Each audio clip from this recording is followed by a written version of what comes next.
pawis lagi. No? Para yung mga kinakain natin, ilalabas din po natin sa pawis natin. So yun po na mga aking mensahe. Sana po, hindi po lang kayo, kundi hindi lugan, di naskugon, kundi tuloy-tuloy po exercise yan. Sa ganun po, laging masigla ang ating katawan.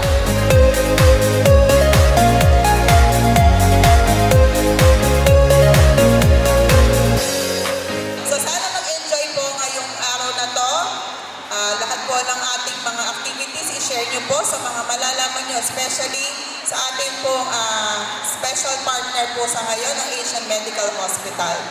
So alam ko marami pong dalubhasa dyan na magbibigay po ng kaalaman sa atin sa ngayon, sa araw na ito.